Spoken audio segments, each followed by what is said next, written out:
എവിടെയാ ജാക്കി? ചോദിച്ചു കേട്ടില്ലടാ, ജാക്കി വേലാതിന് എവിടെയാണ്? അടി കിടപ്പുണ്ട് സാറേ. അടിയിലോ? വൃത്തികേട് പറയുന്നതാ. അല്ല സാറേ, ആശാന്റെ അവിടെ. എന്നാ വിളിക്കടാ ആശാനെ. എന്താ പാടാ കിടന്ന് കൂവുന്നത്? കൂശാനെന്ന് പറഞ്ഞു. അടി കിടന്ന് പണിയുന്ന വേദന എനിക്ക് അറിയത്തുള്ളൂ, അത് നിന്ന് പണിയുന്ന അറിയത്തില്ല കേട്ടോ. ആശാനെ, പോലീസ്. ആ വണ്ടി കൊണ്ട് പോളിഷ് ചെയ്യടാ. അതല്ല ആശാനെ, പോലീസ്. പോലീസോ? അതെന്തിനാ? ഞാനതിന് വണ്ടി കൊണ്ടൊന്നും ടൗണിൽ പോയില്ലല്ലോ. ഒരാഴ്ചത്തേക്കുള്ള സാധനം ഞാൻ ബീബ്രേജിൽ നിന്ന് മേടിച്ച് ഇവിടുന്ന് അടിക്കുകയും ചെയ്തു. ആശാനെ, ആശാനെ എന്നെ പെറ്റി വരാൻ ഒരു സാധ്യതയില്ലല്ലോടാ. ആലോചിക്കാതെ ഇറങ്ങി വാ, പണിയാണെന്നാ തോന്നുന്നേ. എടാ, ഇതിന്റെ അടിയിൽ കിടന്നൊരു പണിയെ നിനക്ക് കാണാൻ വയ്യേ? നിന്റെ കണ്ണാ തന്നെ കുരുവാണോ? പോലീസ് കീലീച്ച്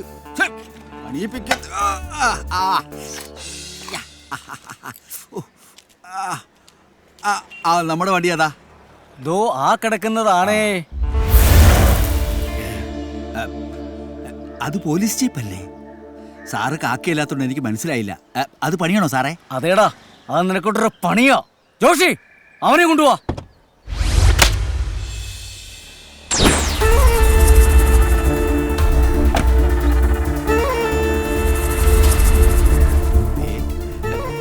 മത്തുബേബിയോ?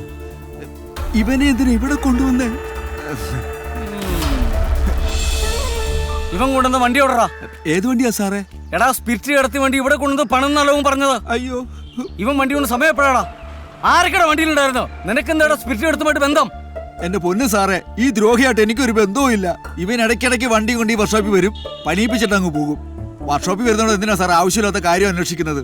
എനിക്കൊന്നും അറിയില്ല സാറേ. നിനക്കിതുമായിട്ട് യാതൊരു ബന്ധമില്ല? ഇല്ല സാറേ. സത്യം പറഞ്ഞോളണം. തിങ്കളാഴ്ച രാവിലെ ഒരു 11 മണി, അതാ സമയം. ഇവന്റെ കൂടെ പക്ഷേ ആരും ഇല്ലായിരുന്നു സാറേ. ദേ, ഇവന്റെ വണ്ടി വരെ പണിതിട്ടിരിക്കുക. പണിതാലോട്ട് കാശ് നിർത്തില്ല സാറേ. സാറിന് പറ്റുമെങ്കിൽ ആ പണത പൈസ ഒന്ന് മേടിച്ചു തരാമോ? പിന്നെ എന്തിനാടാ ഇവനോട് സ്പിരിറ്റ് ഇറക്കിയത്? പിന്നെ ഒരു അല്പം എനിക്ക് അവൻ മണപ്പിക്കാൻ തന്നുള്ള നേരാ. ഇടയ്ക്കിടയ്ക്ക് അവനെ എനിക്ക് മണപ്പിക്കാൻ തരുന്നതുവാ, ഞാൻ മണപ്പിക്കുകയും ചെയ്യും. അതിപ്പോ കാലിനാണെങ്കിലും സന്തോഷത്തോടു കൂടി തരുമ്പം എങ്ങനെയാ സാറേ വേണ്ടത് പറയുന്നത്? പോരാത്തതിനന്ന് 1-ാം തീയതി കൂടെ ആയിരുന്നേ. മതി മതി, ബാക്കിയൊക്കെ സ്റ്റേഷനിൽ ചെന്നു. അയ്യോ സാറേ, ചതിക്കല്ലേ, പണിയുണ്ട്. പണി തരാൻ പറ്റും ഞാൻ നോക്കാം. നീ ഒരു മണ്ണാങ്കട്ടം പറയണ്ട, ബാക്കിയൊക്കെ സ്റ്റേഷനിൽ ചെന്ന് കേറണം അങ്ങോട്ട്. വണ്ടി വിട്.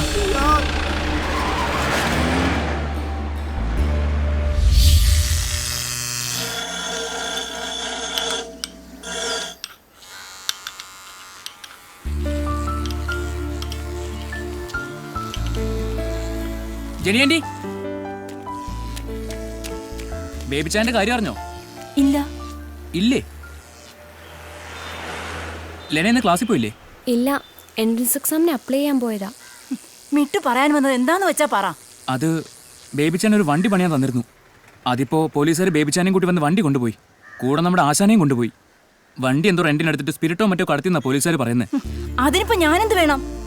രണ്ടാളും ചെന്ന് ഇറക്കി കൊണ്ടുവരണോ? അയാൾ നന്നാവില്ലെന്ന് തീർച്ചപ്പെടുത്തിയിരിക്കുന്ന ആളാ. നാടിനും വീടിനും കൊള്ളാത്ത ഇത്ര വൃത്തികെട്ടവൻ. അല്ല, നിന്റെ ആശാനിത് എന്തിന്റെ കേടാ?